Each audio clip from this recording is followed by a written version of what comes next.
Sorry, national system of education, इनकी एक book, और दूसरी है ऑफ एजुकेशन। ठीक है, ये दो ही किताबें आपको ध्यान रखनी है घोष जी की। कुछ कह रहे? नाम यही है, नेशनल सिस्टम ऑफ एजुकेशन, और दूसरा है ऑफ एजुकेशन। ये अलग किताब है, ये दूसरी है, इसका नाम इतना ही है। वो एक किताब का नाम ये है पूरा। दो किताब आपको खाली ध्यान रखनी है। इन्होंने क्या कहा, साधु व्यक्ति थे तो इनको अब उसी तरह की इमेज मान करके चलिए। इन्होंने शिक्षा के जो कॉन्सेप्ट बताए, उन्होंने कहा कि मानव अपने स्वरूप को जाने। शिक्षा कैसी होनी चाहिए? अपने स्वरूप को जाने। वही अपने स्वरूप को तो कौन आदमी जाना चाहता है? साधु संत, जो मतलब एक बड़ा लेवल है ना। हमने कभी अपने आप को जानने की कोशिश की? तो फिर वो इनकी वाली शिक्षा तो हमारे लिए तो कुछ है ही नहीं। फिर तो इन्होंने तो अच्छा ही बोला है, लेकिन क्यों? क्योंकि ये संपन्न परिवार से थे, इनको वो बेसिक कठिनाइयों का सामना नहीं करना पड़ा जो नॉर्मली ज्यादातर बच्चों को करना पड़ता है। इसलिए इन्होंने सीधे से कहां पहुंच गए कि शिक्षा कैसे होनी चाहिए कि मानव अपने स्वरूप को जान सके। अब खुद के बारे में जानने को किसके पास टाइम है ही नहीं लोगों के पास इतना समय। इससे अच्छा तो लोग दूसरों की चुगली करेंगे, गप्पा मारेंगे, कुछ ना कुछ तो करेंगे, अच्छा है ना।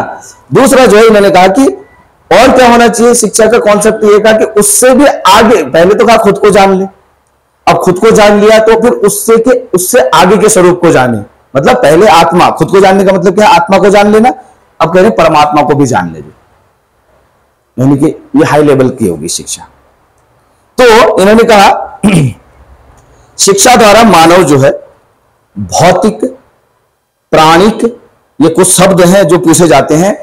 इन्होंने कहा शिक्षा के द्वारा एक तो भौतिक, दूसरा कहा प्राणिक, तीसरा कहा शारीरिक, चौथा कहा आध्यात्मिक, पांचवा कहा अंतरात्मिक। अब बताओ, इतनी चीजों को जान ले कहा। जो यहां भौतिक से तात्पर्य क्या है? द्रव्य यानी कि जड़ यानी कि हमारा बाहरी स्वरूप, जो पंच महाभूतों से शरीर बना हुआ है, यही है पदार्थ। प्राणिक से तात्पर्य क्या होगा? प्राण का मतलब है हमारी चेतना। भाई जब तक चेतना है तभी तो इंसान जीवित है। प्राण का मतलब, प्राण से हम क्या समझते हैं? जब तक हम में चेतना है तब तक हम जीवित हैं, और प्राण वही है जो इंसान को जीवित रखता है। तो ये चेतना है। तीसरा इन्होंने कहा शारीरिक, मतलब शरीर से तात्पर्य क्या है? इंद्रियां, क्योंकि इंद्रियां किसका हिस्सा है? शरीर का हिस्सा है। शरीर सही है मतलब इंद्रियों को इतना बेहतर बनाओ, कहते हैं ये बच्चों का, कि जो है ज्ञान ग्रहण करने में आसानी हो जाए। वो जो कई लोगों ने कहा, और ज्ञान के अव्यय, इंद्रियां क्या है? ज्ञान के तत्व हैं, ज्ञान के अव्यय हैं, जिनके माध्यम से हम ज्ञान ग्रहण करते हैं। मस्तिष्क भी एक इंद्रिय है। अब मस्तिष्क जब अच्छा होगा ना, मेमोरी पावरफुल होगी, तो चीजों को जल्दी कैप्चर करेंगे। ऐसे आंखें अगर बिल्कुल आंखें हमारी अगर बिल्कुल ठीक हैं, तो जाहिर सी बात है चीजों को जल्दी और क्लियर देख पाएंगे। कान सही है तो सही बात ही सुन पाएंगे ना। तो इसलिए जो है ये क्या है? ज्ञान के साधन है, यानी कि अव्यय है, जो हमें ज्ञान, ये माध्यम है ज्ञान को प्राप्त करने के। इन्होंने कहा कि एक तो जो है भौतिक, प्राणिक, शारीरिक, मानसिक और आध्यात्मिक, ये सब तरह के विकास कर डाले, जो वही शिक्षा है। यानी कि फिर जो है खाली शब्दों को याद रखिए, बाकी कुछ याद मत रखिए, क्योंकि बड़े लेवल की बात कर रहे हैं। यानी कि पूरी तरीके से अगर देखा जाए तो ये अंतिम पता कहां पहुंच रहे हैं? ये जो बात हो रही है ना इन दो शब्दों की, ये पूरा जो आदर्शवाद है। भाई खुद को जानना कह रहे हैं पहले, यानी कि आत्मा को जान लिया, उसके बाद फिर परमात्मा तो है जिसको जानना है। फिर जो है अगली बात आती है इनके शिक्षा के उद्देश्य क्या है? शिक्षा के उद्देश्य है, ये कहते हैं कि अपने विकास क्रम का स्पष्ट ज्ञान हो जाना चाहिए। शिक्षा का उद्देश्य है कि जो ऐसी शिक्षा हो जो हमारे विकास क्रम का स्पष्ट ज्ञान कर दे। और स्पष्ट ज्ञान विकास क्रम का कैसे होगा? अध्यात्म के द्वारा। भाई अपने आप को, मानव की उत्पत्ति कैसे हुई, ये विज्ञान से ज्यादा कौन बताता है? अध्यात्म बताता है। इसलिए जो है ये कुल मिलाकर ये कह रहे हैं कि आध्यात्मिक ज्ञान होना चाहिए। वही बताता है ना कि मानव मतलब हमारे जन्म का रहस्य क्या है, हम क्यों जन्मे हैं, उद्देश्य क्या है। तो अंतिम उद्देश्य तो वही है जो सत्य है। फिर ये कहते हैं कि सत्य तक पहुंचने की शक्ति का विकास करना, फिर वही आदर्शवाद। सत्य क्या है? किसी भी, अगर मैं पदार्थ की बात करूं, मैं पदार्थ हूं, मैं द्रव्य हूं, मैं जड़ हूं, अगर मुझे अपने सत्य तक पहुंचना है तो वो सत्य क्या होगा? वह अंतिम बिंदु जहां जाकर के मुझे मेरे शरीर के बारे में या मेरे ये जो शारीरिक देह है इसके बारे में कोई प्रश्न न रहे फिर मेरे पास, क्योंकि प्रश्न उत्तर रहेंगे तो तब तक तो आप सत्य तक नहीं पहुंचे ना। सत्य क्या है? जहां पर आपके पास विवाद के लिए कोई प्रश्न नहीं है, फिर तब सत्य है, उसी को तो सच कहते हैं ना। अगर कोई भी एक प्रश्न रह गया तो मतलब आपने अभी पूरा नहीं ढूंढा ना। जहां प्रश्न खत्म हो जाएं, अंतिम उत्तर हो, वही सत्य है। अगर प्रश्न है तो कभी सत्य हो ही नहीं सकता है, मतलब सत्य की खोज पूर्ण नहीं हुई है, खोज ही चल रही है अभी। दूसरा इन्होंने कहा, देखिए भौतिक विकास से इनका जो वास्तव है, जब इन्होंने इस अपने इनके जब हम सिद्धांतों को पढ़ते हैं तो ये कहते हैं कि भौतिक विकास से मेरा तात्पर्य, देखो भौतिक मतलब शारीरिक कह लीजिए या जो हमारा जो है प्रतिदिन का जो जीवन है, ये कहते हैं कि भौतिक जीवन से मेरा तात्पर्य है उद्योग का प्रशिक्षण। उद्योग का प्रशिक्षण दे दो तो भौतिक जीवन अच्छा हो जाएगा, क्योंकि जीविकोपार्जन का साधन मिल जाएगा। दूसरा ये कहते हैं प्राणिक विकास से मेरा तात्पर्य कहते हैं इंद्रिय प्रशिक्षण, इंद्रियों को प्रशिक्षित कीजिए। इंद्रियां, तभी तो प्राणवायु भी कैसे मिलती है? प्राणायाम से। प्राणायाम क्या होता है? प्राणों का विस्तार। तीसरी चीज ये कहते हैं कि मानसिक विकास से मेरा तात्पर्य है कि बच्चे की कल्पना, बच्चे की स्मृति यानी कि जिसको हम मेमोरी कहते हैं, और बच्चे की चिंतन, तर्क, निर्णय की शक्ति बढ़ा दो, वो क्या हो जाएगा? मानसिक विकास हो जाएगा। कल्पना, स्मृति, चिंतन, इन चीजों की क्षमता को बढ़ा दो, ठीक है, वो क्या हो जाएगा? मानसिक विकास हो जाएगा। ये कहते हैं अंतरात्मिक विकास क्या है? मन, बुद्धि, चित्त और अंतर्ज्ञान, ये जो है क्या कहलाएंगे? अंतरात्मिक विकास। और आध्यात्मिक विकास क्या है? तो इन्होंने इसको समझ लीजिए, ये सब समझ में आ जाएगा। देखा, आनंद, चित्त और सत, इन तीनों का मतलब जानना बहुत जरूरी है इनके सिद्धांत में।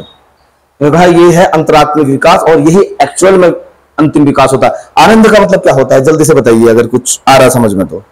आनंद का मतलब क्या होता है? किसको कहते हैं आनंद?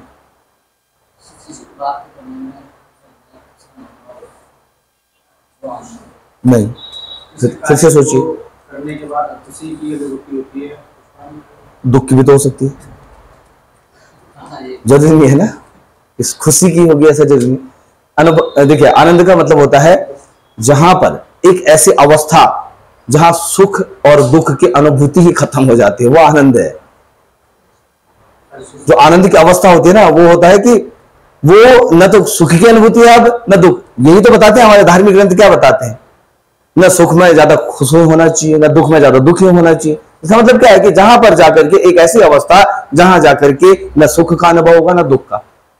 अब जैसे कोई सन्यासी है, सन्यास क्यों लेते हैं पता है? इसका रीजन यही है, कोई है ही नहीं तो दुख किसके लिए, सुख किसके लिए? मर रही है तो दुनिया मरने दो, मुझे क्या मतलब। लेकिन जब अगर जुड़े हुए हैं, माता है, पिता है, भाई बहन, बंधु सब है, अगर किसी को भी कुछ होता है तो अपने आप दुख हो जाएगा, आपको दुखी होने के लिए कुछ विशेष नहीं करना पड़ेगा, बंधन टूट गए। लेकिन ये एक अवस्था होती है और ये अवस्था तक पहुंचना पड़ता है जहां न तो दुख में दुखी होना है न सुख में सुख, यानी कि सुख और दुख की अनुभूति जहां पर खत्म हो जाती है, अनुभूति नहीं है, अब सुख हो चाहे दुख हो, तो फिर आप जो है उसको क्या कहेंगे? आनंद कहा जाता है। चित्त से क्या तात्पर्य है? चित्त किसको कहेंगे आप? क्या है? चित्त मन को कहेंगे। ये सब देखने सुनने में एक जैसे लगते हैं नहीं, इनकी अगर हम अर्थ की बात करें तो चित्त कहते हैं जगत के सत्य स्वरूप को जानना, वो चित्त है। कहते हैं ना मेरा चित्त लग रहा है। चित्त कहां लगता है? जब हम उस सत्य स्वरूप के पास पहुंचने लगते हैं, चित्त कहते हैं ना। तो चित्त का मतलब है जगत के सत्य स्वरूप का ज्ञान, वो चित्त है। और सत्य क्या है? सत्य मतलब शुद्ध अस्तित्व का नाम ही सत्य है। सत्य का मतलब है शुद्ध अस्तित्व, अंतिम हमने कहा ना, फिर वहां पर झूठ कुछ भी नहीं है, शुद्ध अस्तित्व। सत्य का मीनिंग होता है अस्तित्व भी कैसा? बिल्कुल शुद्ध, उसमें कोई भी अपूर्णता या अशुद्धता नहीं होगी। अब इनकी अगर मैं बात करूं शिक्षण विधियों की, तो शिक्षण विधि इन्होंने कहा विकास सिद्धांत को ये मानते हैं और विकास सिद्धांत के 7 सोपान बताते हैं, 7 चरण। पहला जो है द्रव्य यानी कि व्यक्ति, दूसरा प्राण, जो भी हमने इन्होंने जो कहा कि इंद्रियों का प्रशिक्षण। तीसरा इन्होंने कहा मानस मतलब मन। चौथा अतिमानस मतलब मन की भी उच्चतम सीमा। फिर ये कहते हैं चित्त आनंद, सॉरी, पांचवें में आनंद, छठवें में चित्त, सातवें में सत। ये इनके विकास के चरण है और यही कहते हैं शिक्षण विधियां हैं, इन्हीं का विकास करना है। इसी तरीके से ये शिक्षण विधि है, ये 7 चरणों में होगी कहा। इन 7 चरणों में जो है 7 चरणों का अध्ययन कराइए बच्चे को, शिक्षा होगी कंप्लीट। यही विधि होनी चाहिए कहा पढ़ाने की। और उन्होंने कहा कि बस ये ध्यान रखना चाहिए कि ये सब करते हुए हमें 2-3 चीजों का ध्यान रखना पड़ेगा। एक चीज जो बहुत अच्छी इन्होंने की, इन्होंने कहा आपको ध्यान रखना पड़ेगा रुचि का, इंटरेस्ट बहुत जरूरी है कहा। दूसरा इन्होंने गांधी जी की एक बात को बहुत ज्यादा सपोर्ट किया। बताओ क्या सपोर्ट किया होगा? गांधी जी की एक बहुत अच्छी बात को बहुत अच्छा सपोर्ट किया इन्होंने। क्या हो सकती है? उन्होंने कहा शिक्षा का माध्यम क्या होना चाहिए? मातृ भाषा होना चाहिए। ये आपको ध्यान रखना पड़ेगा। ये गांधी जी के साथ साथ अरविंदो घोष ने भी स्पष्ट रूप से कहा था। दूसरा इन्होंने कहा रटना नहीं है, तो रटना नहीं है तो क्या करना है? समझना है। रटना कुछ है ही नहीं कहा, जीवन में रटना छोड़ दो, समझना शुरू करो चीजों को। और एक और कहा इन्होंने कि जो भी सीखो उसमें जो है स्व अनुभव से सीखो। ये अध्यात्म ही है। अध्यात्म ही कहता है कि केवल जब तक अनुभव नहीं होगा तो खुद से, तब तक आप जो है वास्तविक ज्ञान प्राप्त नहीं कर पाएंगे। यही थे इन दोनों के सिद्धांत। और बाकी का जो है हम अगली वीडियो में करते हैं, ठीक है ना। तो भारतीय दार्शनिकों में आपको ज्यादा दिक्कत नहीं होगी, बस कुछ फैक्ट आपको ध्यान रखने पड़ेंगे, ठीक है ना। तो कल मिलते हैं, धन्यवाद।